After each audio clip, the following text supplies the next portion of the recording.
मीरपुर नाम के शहर में तेजस अपनी पत्नी नीरू के साथ रहता था। पति पत्नी दोनों ही नौकरी करते थे।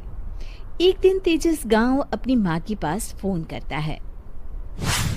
हेलो, प्रणाम माँ। जीते रहो माँ, तुम दादी बनने वाली हो हैं? अरे वाह, ठीक है बेटा, मैं कल ही आती हूँ। जब माँ जी शहर पहुंची तो बेटे बहू ने बहुत अच्छे से स्वागत किया। लीजिए माँ जी, चाय। अरे गर्मा गर्म पकोड़े ले आओ माँ के लिए। नीरू रसोई में गई और 2 मिनट में ही पकोड़े ले आई। जी ये लीजिए। बहू, जादू से बनाए हैं क्या? अभी तो रसोई में गई थी। यम्मी। माँ जी, शीला रसोई में पकोड़े तल रही है, मैं बस लेकर आई। हे भगवान, मेरा धर्म भ्रष्ट कर दिया तूने। अब तो गंगा जल से शुद्धिकरण करना होगा। दूसरे दिन, माँ जी मैंने नाश्ता बना दिया है, ऑफिस जा रही हूँ। पर अभी तो घर का सारा काम पड़ा है। शीला आती ही होगी, झाड़ू पोछा बर्तन कपड़े वो सब कर लेगी। हमारे जमाने में घर का सारा काम हम ही करते थे। जी माँ जी, आप बहुत होशियार हैं, मैं घर ऑफिस दोनों नहीं संभाल पाती। तो जरूरत क्या है घर से बाहर जाकर चाकरी करने की? वैसे भी घर का काम खुद करने से घर में बरकत आती है, समझी? पर माँ जी। पर वर कुछ नहीं, इस महीने की पगार मिले फिर ऑफिस बंद है। हाँ।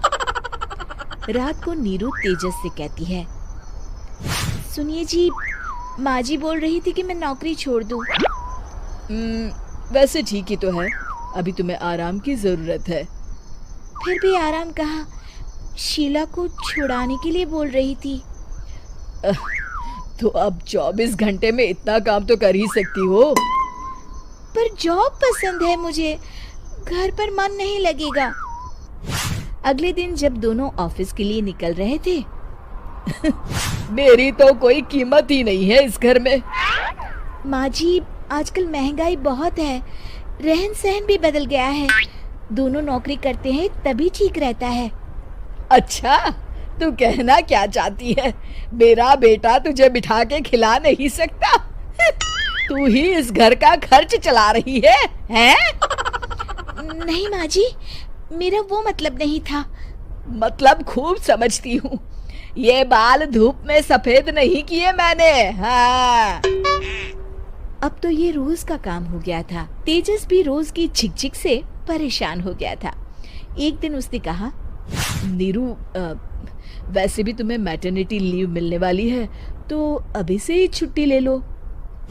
पर क्या, मेरी सैलरी अच्छी खासी है। आखिर नीरू ने रिजाइन कर दिया। जब बच्चा हुआ तो घर में सब बहुत खुश हुए। कुछ दिनों बाद तेजस फाइल देख रहा था। क्या हुआ तेजस, कुछ परेशान लग रहे हो? अब हाँ, वो हमारी जितनी सेविंग्स थी वो तो हॉस्पिटल में और छठी के फंक्शन में खत्म हो गई है नीरू। और अभी वैसे मंदी चल रही है तो मैं बोल रही थी कल मुन्ना को हेपेटाइटिस का टीका लगवाना है। नीरू, क्या पोस्टपोन नहीं कर सकते? नहीं जी, बिल्कुल नहीं। अब तेजस को समझ में आ रहा था कि उससे गलती हुई है। पैसों की कमी का असर घर के माहौल पर भी पड़ रहा था। अगले दिन, बेटा मेरा चश्मा और ये दवाइयाँ ले आना, पर्चा देते हुए माँ जी ने कहा। जी। तेजस, मुन्ना के लिए दूध का डिब्बा और डायपर भी ले आना, और ये किराने के सामान की लिस्ट है, इसे भी लाना है। तेजस गुस्से में लिस्ट मरोड़कर फेंकता है और चिल्लाता है, पैसे क्या पेड़ पर उगते हैं? ये ले आना, वो ले आना। अरे पर ये जरूरत का सामान ही है। वो गुस्से में बिना कुछ कहे ऑफिस चला गया। अरे अरे लंच तो ले जाइए। नीरू दौड़कर डिब्बा पकड़ाती है। एक दिन खाना खाने के बाद, नीरू, अब तो मुन्ना कुछ बड़ा हो गया, तो अब तुम वापस ज्वाइन कर लो ना जॉब। पर इस रिसेशन में जॉब मिलना बहुत मुश्किल है। ट्राई तो करो। फिर मुन्ना?